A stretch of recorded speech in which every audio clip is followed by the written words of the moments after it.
Hey guys, welcome back. This is still my channel, the V Talk. Still chilling with the V Talk.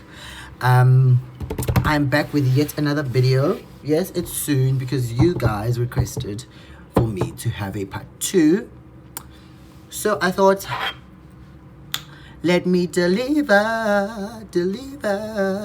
So I'm delivering. So yes, guys, I am back. To all my returning subscribers, welcome. Don't forget to like, subscribe, and smash the notification button. To my new subscribers, welcome home. Standard procedure here, we talk everything and anything. So let's get down to it. So as I was saying, guys, in the previous video we touched a little bit on the very business of the people. But yeah, so this is part 2 of churches and Satanism and its downloads. So I got comments of people saying that some of the talks about church and religion are very, stereotypical and all of that. And I fully agree with what people are saying. But I wanted to touch on a few items as well. Drinking water. Monday Water Mondays. Clear skin, drink water, right? So, I wanted to mention a few names, but I will not name the people for security purposes, in case they come for me or they come for you and they kill us all, yabo? Or bewitch us. But anyways, they will not do anything to us. Here we praise the living God that everybody does praise. To Muslims, Indians, who's watching, other religious practices and all of that, this is a Christian platform. It is not how can I put it? It's not against your belief. It's what we share about our religion and what we believe in. So there's those pastors, man. We all know them, right? Whereby, sorry guys, they do imilingo. Tando lwakho valimizo ering tando lwakho dalimilingo sugumishosha. But that is not tando there.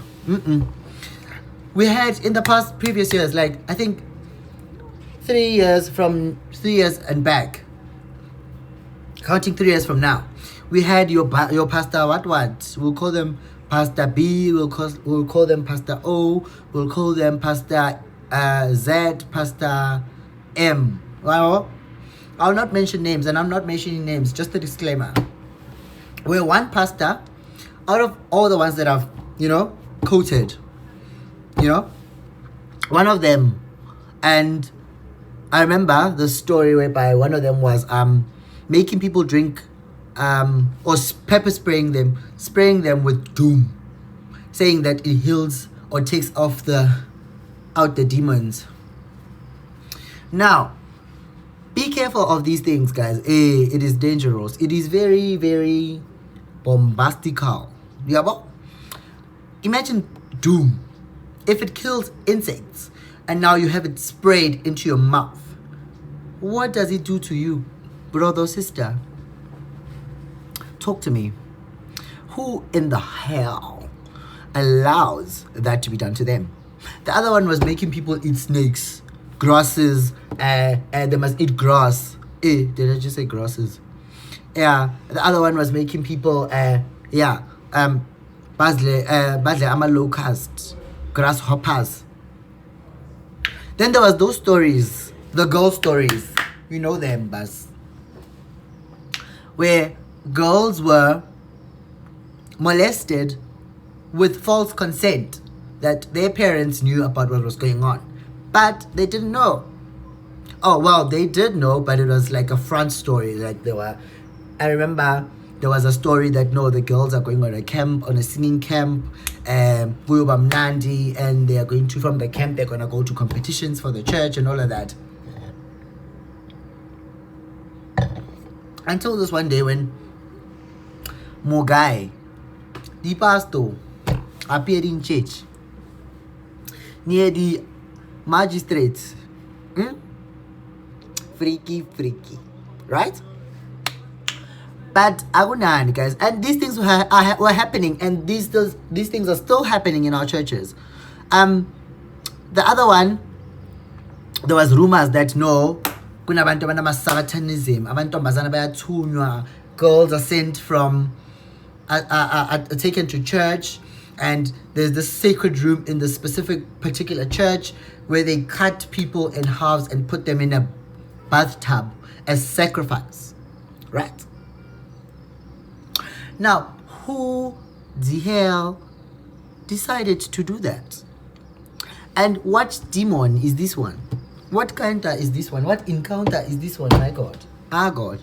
You understand? Like, it sounds like I'm joking, but these things were real.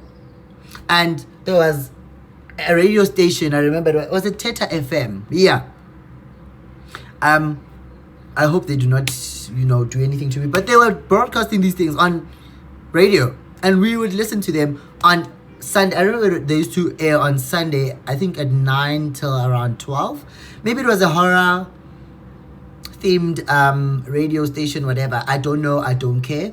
But all I'm saying is that there was that, and there was this other pastor who used to have vaginal Vaseline, vaginal pads, whatever, like vaginal condoms, all branded by a church. Aye, guys. Boo. Get out of here. Listen, you can brand your stuff. I can brand my phone.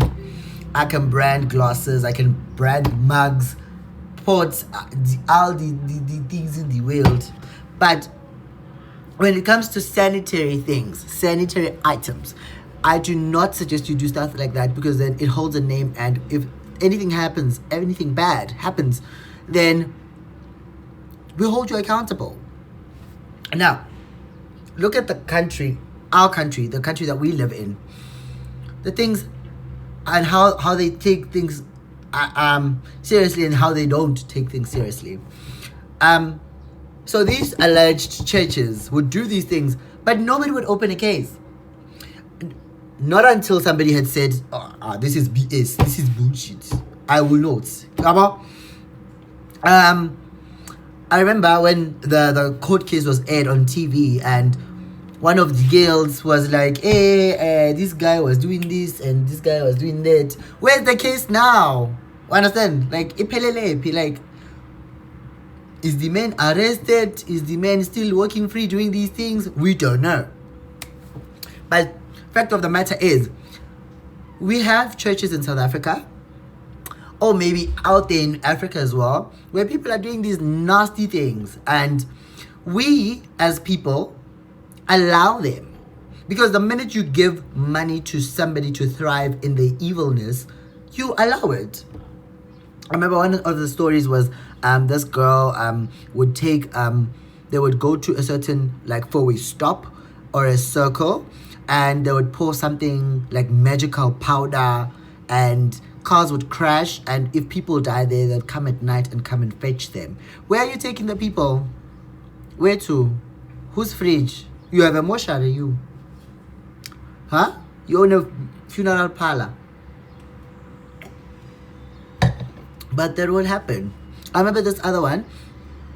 Hey, mina phela ngizimamela shem. Ngithanda nendaba, like I did say I'm a news therapist. So this other one, I remember there was a girl. No, and girls are doing the most. Women, you are evil. Did I just say you're evil? I take that back. Sorry. I beg. God, I beg. So, well, but these incidences were they are mainly done by women. Is it because you guys have a larger number than men in terms of statistics? I don't know. I don't care. But this girl was a neighbor to some other family which had 2 kids. Now the 2 kids would play with other kids like ekas, yabo. So fine shabu. The 2 kids then started playing with this girl, right? From the neighborhood. Fine shabu. So one comes back So they went to her house. It's like a neighbor, like I think maybe if not next door, it's a few houses from their house. So one came back and the mother asked, where's the other one? Let's say it's Mpho and Dimpho. So mom asked, where's Dimpho? Because Mpho is home. No, Mpho is playing with this other chick. Okay, fine, Shapu. They're like, but why is she playing with her when you're not there? Because she's not of age to play with her alone. Maybe umdala, maybe bashana about 10 years or whatever. Fine, sharp mom decides to go and get the kid because it was getting late. Fine, mom gets there and she opens the door, and obviously she was knocking and nobody answered, and she opened the door. Black parents, black tendencies, we do it, it's normal, leave us alone. Fine, sharp, she opens the door and then she goes to the dining room to look for girl X. When she gets there, she finds this girl with her daughter. Like the daughter is on the table with her intestines, her stomach opened up. God. Like umbegeta fleni, and she's eating her intestines. And she was crying, this girl, saying she can't do these things anymore. She wants to get rid, and she wants to just start all over a new life, but she can't because these things keep on calling her. But ubulela umntwana and umudla ngaphakathi, like eating out her intestines because of this demon. These demons, yabo.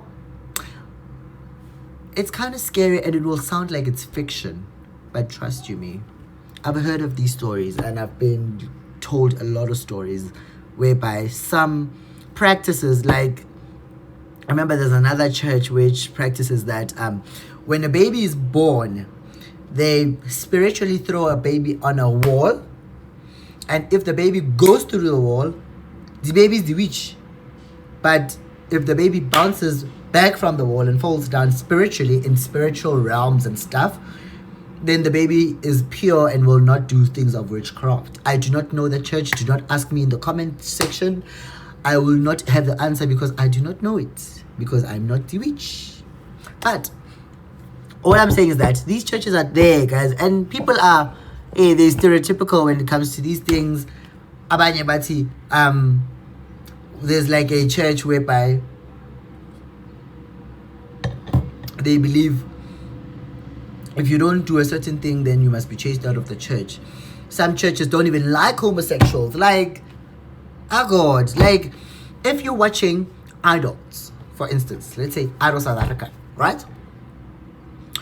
It has a male, right? 2 males, 1 female, right? That's gender. In terms of sexual orientation, it has 1 gay guy, 1 straight guy, and 1 female, which 1 woman, right? But it is also questionable whether Randall is gay or not. But people, like I think millions of us watch Idols, right? But why are you not homophobic when it gets to the things that you watch? Because a lot of viewers, there's more straight people than homophobic people, homosexuals rather, in the country, in the world, right? So now my question is, when it comes to church, you guys are so super sensitive to homosexuals. Like, don't touch this, don't come here. Some are thrown out of their houses, some end up in the streets. Guys, like, who are you giving the child to? Can you birth something and give it away or throw it away? Kufana nabantu laba abalahla abantwana e-dustbins and believe that it's way of life and they just continue with their life. Like, how do you... I struggle to comprehend with such stories. It baffles me a lot, and I don't want to even get into it. I'll do a separate video on that. But touch base, what I was talking about is that there's churches, part two of this is that there's churches that are doing these things and people are allowing these things. Like, like they meet. This is the pastor of an American church or a African what and a calabash what, right? And they come to you, the desperate one from South Africa. They say, we give you money in Naira. You go to Western Union and you go exchange it and you've got millions of rands, right? Or even if it can be 15,000. I mean, if like I know a lot of South Africans, they like money. Even if it's 2,000, they'll take it, right? And I also love money too. I preach money. This channel is all going to talk about money. Ways of making money, ways of eating money. You understand? But they approach people to act or bring their people from wherever they come from. It be space, it be outer, whatever, from Mars. They bring people to come and act for you guys to see a miracle, and then portrayed in a certain way so that you believe it, and then they catch your attention, and then you're like, God, I'm going to that church. But when you get to that church, every day. Yes, true, right? But if it comes to when, let's say a pastor says, my sister, I see a calling, I see this and this, I see this, and you have to give in money to receive things that are put for you by God, it doesn't make sense. You can stay at home and not go to any church, but God will still bless you.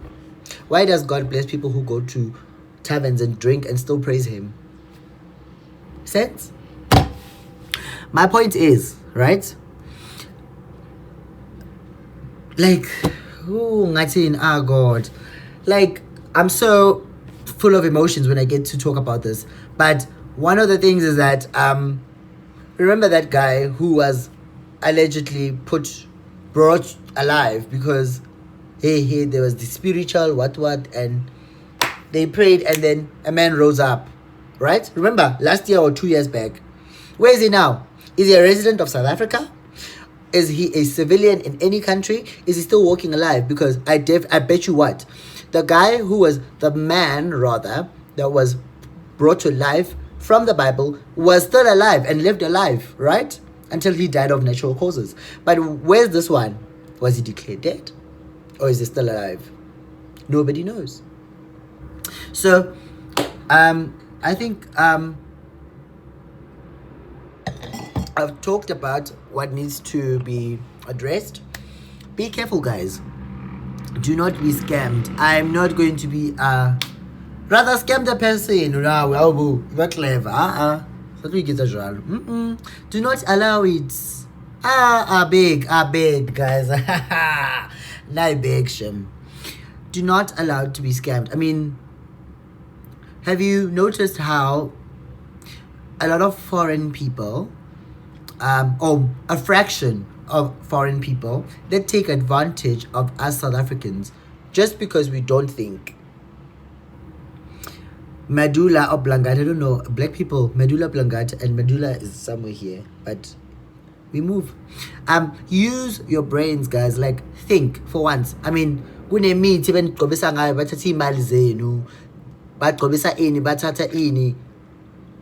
Africans, yes, and we're a diverse country, we're a diverse world. I'm for that, and I'm not preaching what is that? What do they call that? Xenophobia now. Ooh, xenophobia. I'm not preaching xenophobia. I'm not. I love my African people. My African dream. I love it. I love my people, and I'm just saying, let's just learn to live with each other and not trick one another. Like, what are we going to play? Who's the best tricker? Who's the best tricker? No. Let's live life for what it's worth and live in harmony. That's all. So this is the end of this churches and Satanism and its downloads. Be careful, guys, and always pray. Like, whether you pray in Quran, when you pray in the Christian, our Father, whether you pray amadlos now our corner, and beware that there's other sangomas that take advantage of people that come. God, let me not talk. But anyways, don't forget to like, subscribe, and smash that notification button. From yours truly, the talk. I love you guys. Don't forget to subscribe. I love you so much.